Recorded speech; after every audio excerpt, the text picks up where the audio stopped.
함께 말씀은 에베소서 1장 13절, 14절입니다. 네, 두 절밖에 안 되니까요. 우리 함께 합독하도록 하겠습니다. 시작. 그 안에서 너희도 진리의 말씀, 곧 너희의 구원의 복음을 듣고 그 안에서 또한 믿어 약속의 성령으로 인치심을 받았으니 이는 우리 기업의 보증이 되사 그 얻으신 것을 속량하시고 그의 영광을 찬송하게 하려 하심이라. 아멘. 아멘. 오늘은 제목이요, 성령 하나님의 사역에 대해서 함께 나눌 것입니다. 제가 그 예화 하나를 좀 소개하면서 이제 이렇게 말씀을 나누려고 하는데, 어떤 사람이 죽게 되었는데 예수님을 잘 믿다가 죽었기 때문에 이제 천국으로, 영광스러운 천국으로 당도하였습니다. 그래서 이 사람이 천국에 가면서 늘 살아가면서 기대했던 것들이 있었대요. 그게 무엇이냐면, 이제 천국에 가면 정말 내가 만나고 싶은 분을 만날 수 있겠구나, 이런 부분이었어요. 여러분들은 만약에 천국에 갔을 때, 천국에 갔을 때 누구를 가장 만나고 싶으십니까? 네, 딱 머리에 누가 떠오르는 분들이 있죠. 다 있을 거예요.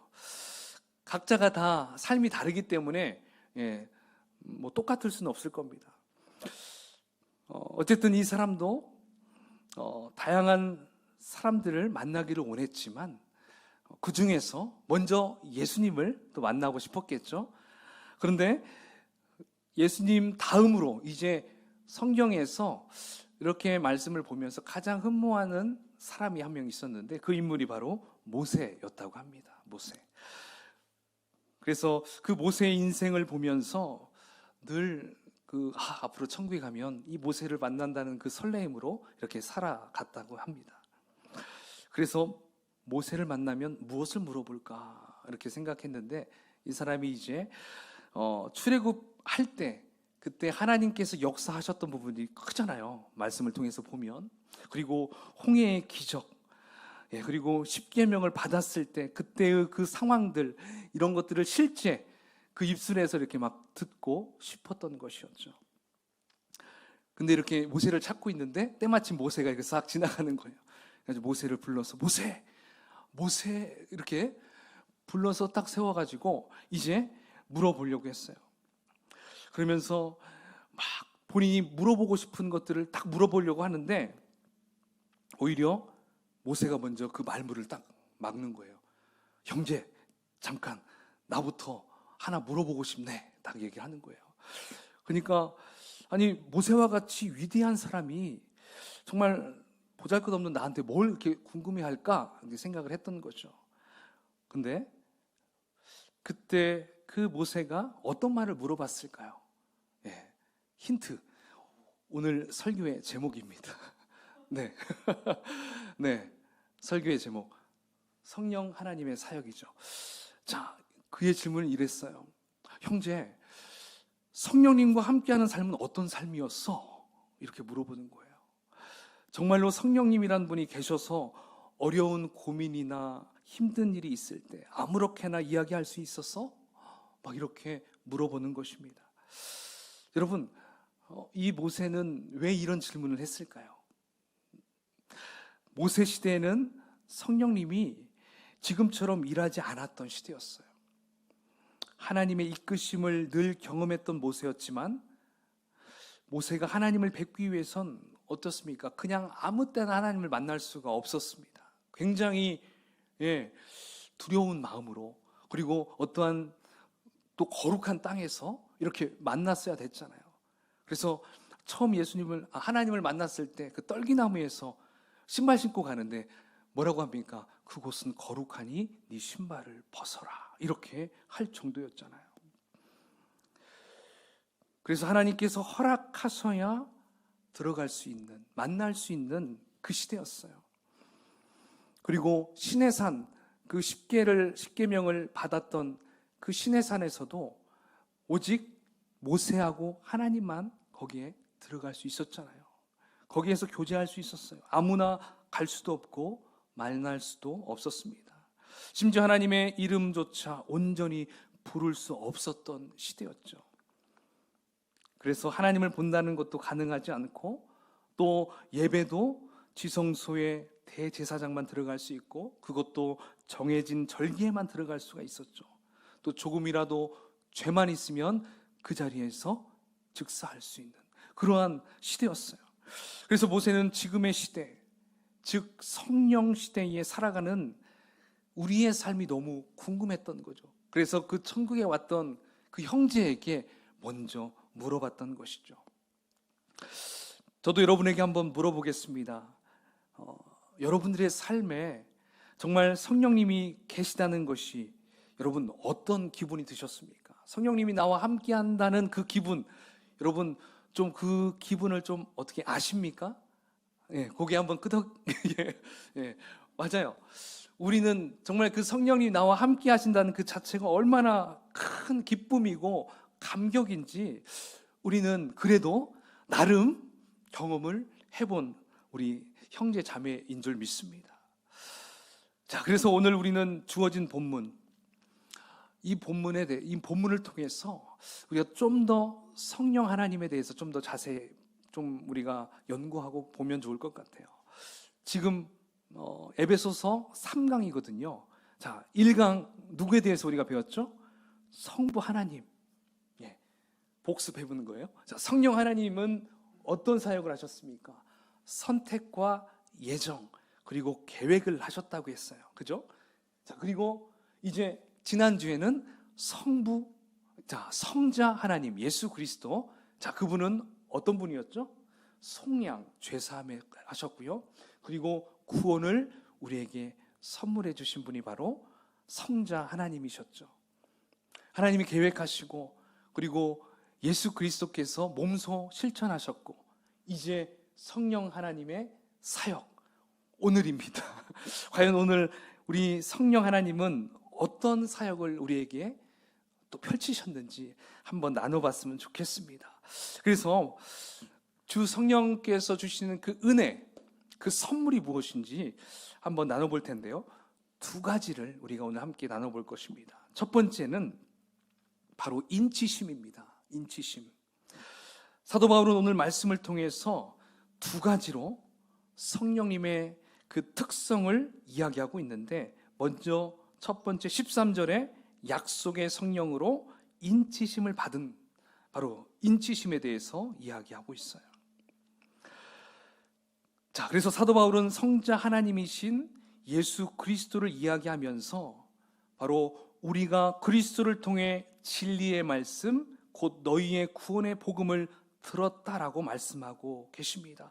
우리 13절을 한번 읽어볼까요? 13절 시작. 그 안에서 너희도 진리의 말씀, 곧 너희의 구원의 복음을 듣고 그 안에서 또한 믿어 약속의 성령으로 인치심을 받았으니. 아멘. 자, 여기에서 말하고 있는 진리의 말씀은 여러분 무엇을 말할까요?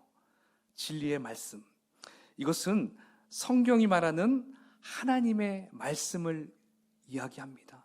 그리고 예수님께서 직접 삶으로 보여주시며 말씀하셨던 그 말씀이 바로 진리의 말씀이다, 이렇게 우리가 보면 됩니다. 그래서 우리는 이 진리에 대해 늘 올바른 이해가 있어야 되는데요. 말씀은 참 많아요. 이 세상이 주는 여러 가지 말도 있고요, 또 좋은 말도 있고, 또 나에게 감동을 주는 많은 말들이 존재합니다. 그렇지만 우리에게 무엇보다 중요한 진리의 말씀은 오직 성령이 말하는 하나님의 진리, 즉 구원의 복음이 되는 말씀이라는 것입니다. 그래서 우리는 하나님의 말씀을 더 가까이 해야 할 이유가 여기에 있어요. 그 말씀은 우리를 구원할 힘이 있다는 것입니다. 할렐루야. 진리의 말씀에 가장 중요한 것은 우리를 구원할 수 있는 힘이 있다는 것이죠. 하지만 여기에서 더 중요한 것은 이제 그 말씀을 들었다면 그 다음 단계로 가야 돼요. 이제 믿어야 한다는 것입니다. 지금 13절에서 강조하는 부분은 이러한 진리의 말씀을 우리가 듣고 믿는 과정이 있음을 지금 이야기해 주고 있다는 거예요. 자, 사도 바울은 이 부분에 대해서 로마서 10장 17절에 또 이렇게 우리에게 말씀해 주는데요. 한번 읽어볼까요? 시작. 그러므로 믿음은 들음에서 나며 들음은 그리스도의 말씀으로 말미암았느니라. 아멘. 보십시오. 지금 여기에서 믿음은 어디에서 나온다고 합니까? 듣는 데서, 들음에서 난다는 거예요. 들음에서. 그러니까 우리가 들어야 믿을 수 있다. 지금 이렇게 말씀하고 있다는 것이죠. 바로 여기 부분에 사도 바울 자신의 신학이 녹아 있다는 걸 볼 수가 있습니다. 그래서 복음이란 듣는 것으로 시작하기에 정말 중요한 시작점이라고 할 수가 있어요. 바로 이 들음이 우리에게 있어야 우리는 결국 믿음으로 나아갈 수 있게 되기 때문에 그렇죠. 그래서 한 가지 여러분에게 바라는 것은 지금 이렇게 선포되어지는 말씀 속에 올바른 들음이 있기를 축원을 드리겠습니다.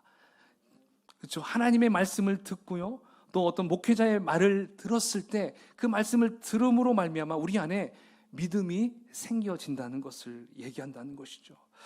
다시 말해 말씀을 집중해서 우리가 들을 때 우리는 더욱 하나님이 주시는 놀라운 믿음에 더욱 깊게 나아갈 수 있는 경험을 하게 된다는 것입니다. 그래서 들음에서 믿어짐의 단계까지 나아가는 우리 모두가 되었으면 좋을 것 같아요. 왜냐하면 하나님의 말씀엔 힘이 있고 능력이 있습니다.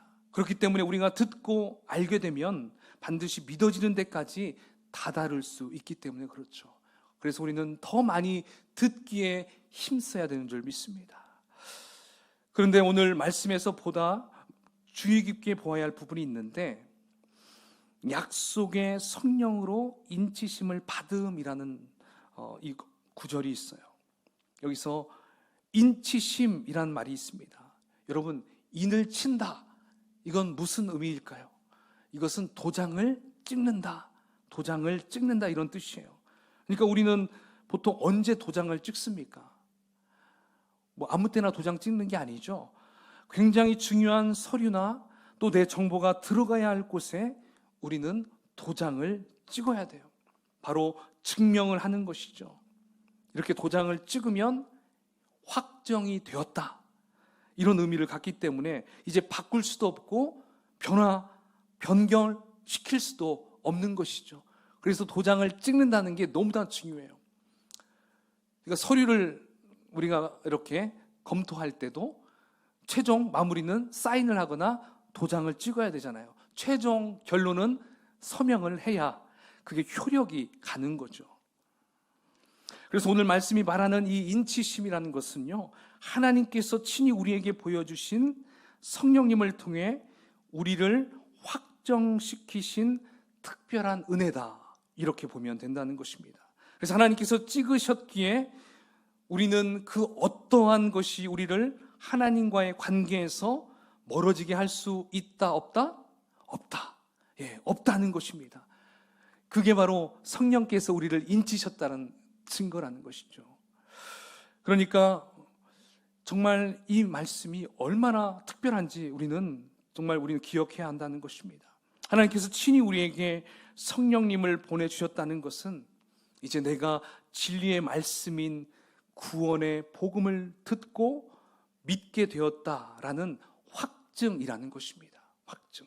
그리고 이것을 정확하게 못 박으시기 위해서 이제 인을 찍는다, 도장을 찍었다라는 것을 말씀하고 있습니다.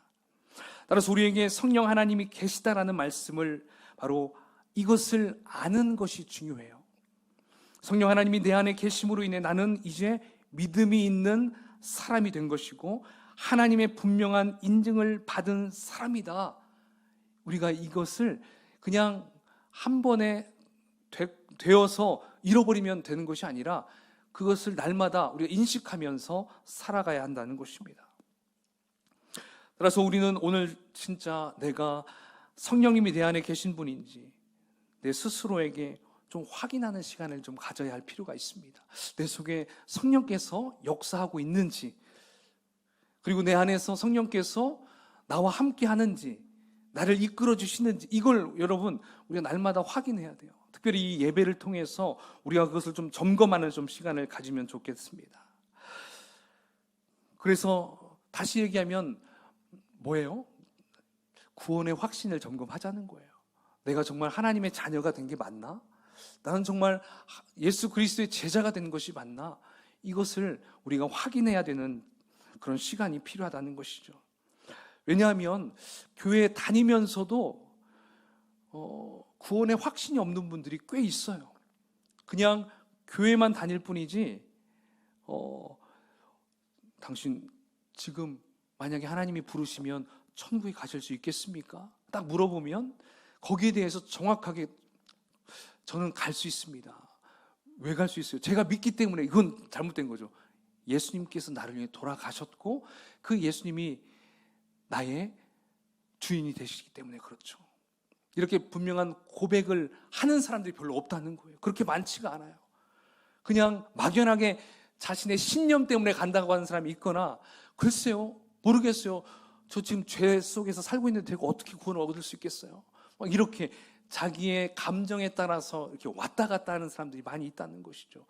혹시 여기 앉아 있는 분들 중에 그런 분이 계신지 모르겠지만, 여러분 끝까지 말씀을 잘 들으면 이건 내 감정과는 상관이 없는 것이구나, 이미 성령께서 도장을 찍었구나, 이것을 여러분 기억해야 한다는 것입니다. 따라서 정말 우리의 살아가는 삶 속에 내가 잘 사는 것도 중요합니다. 그리고 수많은 고민, 또 여러 가지 우리가 자격증도 따야 되고 또 여러 가지 시험들을 보는 것도 참 중요하지만, 내가 자녀를 키우는 것도 중요하고, 나의 삶에 좀 더 행복하고 편안한 삶을 누리는 것도 중요하지만, 그것보다 더 중요한 것은 정말 내가 구원을 받은 자인가, 내가 구원의 확신이 있는 사람인가, 성령님이 나를 인을 치셨는가, 도장을 찍어 주었는가. 여러분, 이러한 부분들이 더 중요하다는 것입니다. 여러분들의 자녀도 마찬가지예요. 자녀들에게 구원을 점검해 줘야 돼요. 자녀들이 정체성을 계속적으로 만들어 줘야 돼요. 가르쳐 줘야 돼요. 그렇지 않으면 아이들이 요즘 얼마나 가치관이 혼란스러운가요? 그런 것들을 우리가 또한 내 스스로도 점검하고 우리의 자녀들에게, 또 우리 배우자들에게도 그러한 부분을 해야 된다는 것입니다. 그래서 이렇게 인치심이라는 것이 중요하다는 것이죠. 자, 그 다음에 두 번째는 바로 기업의 보증입니다. 기업의 보증. 오늘 사도 바울이 말씀을 통해 이야기하고 있는 성령 하나님의 특성은 우리 기업의 보증이 되게 하신다라는 사실이죠. 여기에서 보증이라는 말은 여러분 어떤 말일까요? 우리가 잘 알고 있죠. 근데 우리가 보증 좀 서줘 이렇게 얘기하면 굉장히 반갑게 그래 서줄게 이렇게 안 하죠. 굉장히 부정적이잖아요. 굉장히 친한 사람이더라도, 가족이더라도 이 보증이라는 것은 굉장히 고민하고 생각해봐야 될 부분이 있거든요. 그래서 이런 말도 있잖아요. 보증 한번 잘못 쓰면 3대가 망한다, 이런 얘기도 있잖아요. 옛날에 그 1988 그 덕선이, 여러분 아시죠? 1988 보신 분들은 그 집안이 굉장히 막 망했거든요. 그 아빠가 보증 잘못 써가지고 그랬다는 그런 기억이 좀 있어요. 거룩하셔서 그런 걸 또 잘 안 보셨는지. 네, 너무 오래돼가지고 기억이 안 나죠. 네네. 어쨌든 이 보증이라는 건 참 우리에게는 그렇게 좋은 의미는 아니죠. 그래서 누군가에게 보증을 서준다는 것도 참 어려운 부분 중에 하나입니다. 그런데 오늘 본문 14절에 보니까 우리가 참 부담스러워하는 단어인 이 보증이 나옵니다. 그래서 우리가 좀 보증이라는 말을 좀 자세히 우리가 좀 들여다보면 어떨까요? 여러분, 이 보증은 이거예요. 어떤 물건을 살 때, 또는 어떤 건축을, 어떤 이런 공간들을 살 때 어느 정도 미리 선금을 내는 거죠. 그래서 우리가 선금을 뭐라고 합니까? 또 다른 말로 계약금을 걸잖아요. 계약금. 이렇게 계약금을 거는 것이 바로 보증금이다 하면 돼요. 우리 조이풀 교회도 여러분 어떻습니까? 이 건물도 우리가 뭐 전체를 이게 다 살 수가 없어요. 요즘 팔지도 않아요. 예, 이 건물을 어느 정도 일정 금액의 보증금을 그 건물주에게 먼저 줘야 돼요. 그 다음에 계약 기간 동안에 달마다 월세를 내야 되죠. 그렇죠? 그러니까 보증금을 내고 월세를 내는 기간은요, 이 건물은 바로 우리 성도들이 주인이죠. 그죠? 이 건물에 대한 주인으로 이렇게 우리가 행사할 수가 있어요. 권리를 행사할 수가 있죠. 근데 만약에 우리가 월세도 못 내고 막 그러면 결국 어떻게 됩니까? 나가야 된다면 이제 우리는 여기에 대한 아무런 권리도 행사할 수가 없죠. 바로 이 보증금은 그거죠. 계약금이죠. 내가 어느 정도 주인 행사를 할 수 있는 어떠한 것을 이렇게 먼저 납부하는 그런 것을 보증이라고 우리가 생각하면 된다는 것이죠. 그런데 오늘 본문 14절에 보면 그 보증을 누가 치러 주셨다고 합니까? 우리 14절 한번 같이 읽어볼까요? 14절 시작. 이는 우리 기업의 보증이 되사 그 얻으신 것을 속량하시고 그의 영광을 찬송하게 하려 하심이라. 아멘.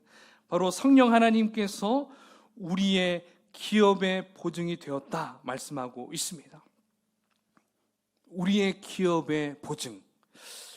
자, 우리의 기업은 여기서 무엇을 말할까요? 우리의 기업, 유업 이렇게 얘기도 할 수도 있을 텐데, 자, 여기에서의 기업은 하나님께서 우리를 선택하셔서 우리를 하나님의 자녀로 삼아 주신 것, 이게 바로 하나님의 기업.